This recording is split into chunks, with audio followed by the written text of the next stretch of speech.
f3.3-4.5. Ska vi se vad vi kan göra. Tagning 1.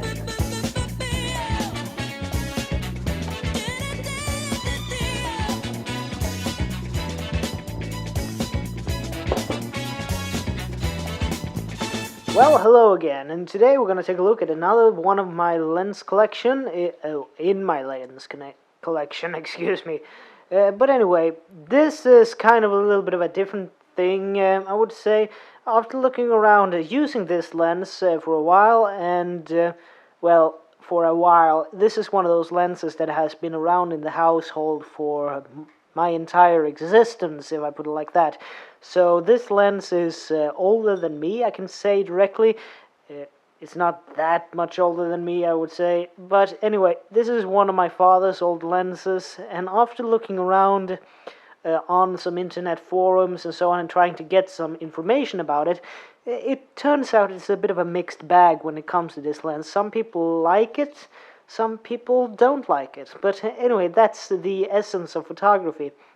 But I would say when you start to look at the background of this lens and see what it was actually meant for and what Nikon sold it as, you start to get an understanding on why it's such a mixed bag, and some people like it and some people don't.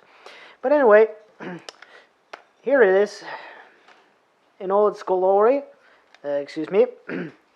Yeah, it's the Nikon AF, so autofocus. And not a manual focus this time. Gasp!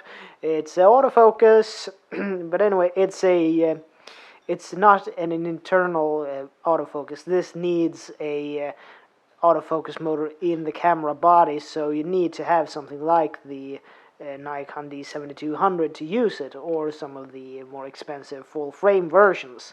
But anyway, this is the Nikon AF Nikkor 35 to 70 millimeter f3.3 to 4.5. So depending on if you are on zoom to 35 millimeter or 70 millimeter, it will actually increase one stop, if I'm correct. Or at least, no, a little bit more than one stop it has to be. But anyway, this lens, I would say, is it's good for a beginner who wants a autofocus lens, and where it's not the sharpest knife in the box, this one, or sharpest tool in the shed. But anyway, I would say the maximum aperture of this is 3.3 at 35 millimeter, and the minimum aperture is 22 at any given one. So it's a bit finicky, so you have to be at 35 millimeter for it to be f3.3. But anyway, the closest focus distance for normal use is half a meter, 50 centimeters, yeah, or 5 decimeters, whatever way you want to slice it. But anyway, and for macro, because it has a macro setting for this as well, it goes by itself. You don't have any type of mechanical buffer or anything to get it into manual. It will focus all the way from infinity to full, what it's called, macro, in quotations, by itself, and that's 35 centimeters, or 0.35 meters, or 3 decimeters and 5 centimeters, whatever you want to call it. But anyway, this little lens features a 6-blade aperture design.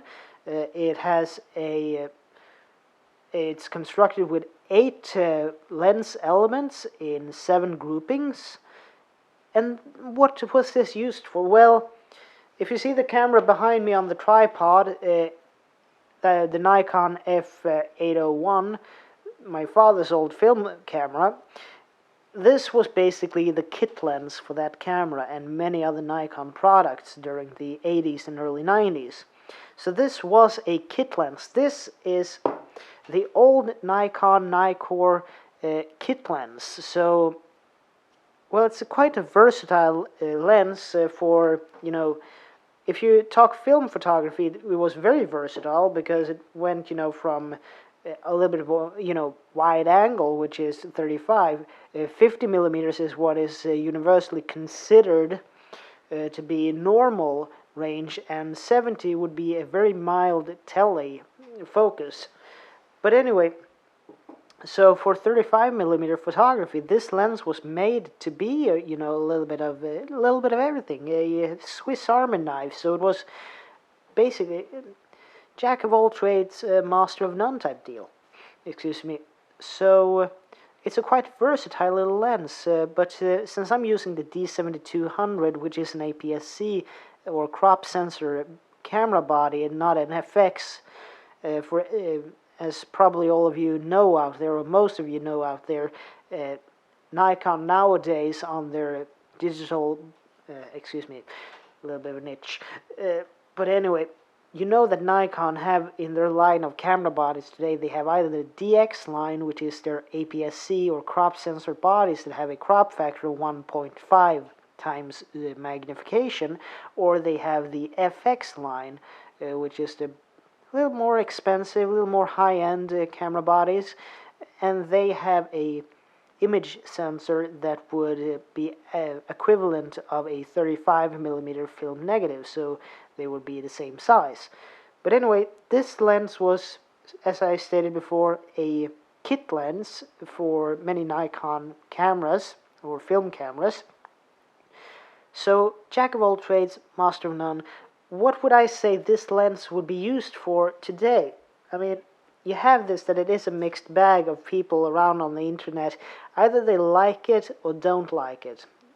Love it or hate it, it doesn't really matter. What I would say, I noticed myself when I used it, and I would say this is a very good, it's a cheap lens. It doesn't cost that much money. I didn't have to pay anything for it because, hey, it has been in the family since it was new, basically. It was always in the cupboard, so I can't give you a direct price on it. So anyway, what I would say, this is a family event lens. This is a travel thing. This is for, Christmas, midsummer, Easter. This is when the family gets together and you have a lot of people in the house. You need to take a lot of photos, when someone tries to sing and everything is so out of tune that people are putting cheese in their ears, or when someone is making a scene after they need a schnapps. But anyway, this I would say is the perfect family gathering type lens. It's if you just need one lens, you don't want to go back to a camera bag and change lenses and so on, I would say this is something that you would use for, making, documenting family events, or when you're just out and about. You don't need, the crystal clear, the sharpest of the bunch. You just need something for your memories, for, event memory. This lens, I would say, is a good alternative. It's not much money. It's an autofocus lens, so it has the Nikon screw mount on the back. It has the electronics in it, so you don't have to make the camera aware. This lens will talk to the camera and it will be aware of what type of lens it is. And as with all of these, in order to use the aperture priority mode on the camera, or if you want to use a manual mode and change the aperture, you have to put it so it is on 22, which is the minimum aperture of this. The smallest aperture of this lens is 22, so you have to put it on that for the camera to be able to use the, so you can select the aperture on the camera. If it is on anything else than 22, you will see that double E symbol in the camera display. So that's all I have to say with this. It's the Swiss Army knife of short focus Nikon Nikkor lenses with its 6-blade aperture designs, 8 elements, 7 groups, the kit lens of the old school film era. I think it still has a place in modern digital photography. As I said, this is the thing you use when you're going to photograph your family. Excuse me. So anyway, that's all for me for now. Peace out. I'll see you guys in the next video.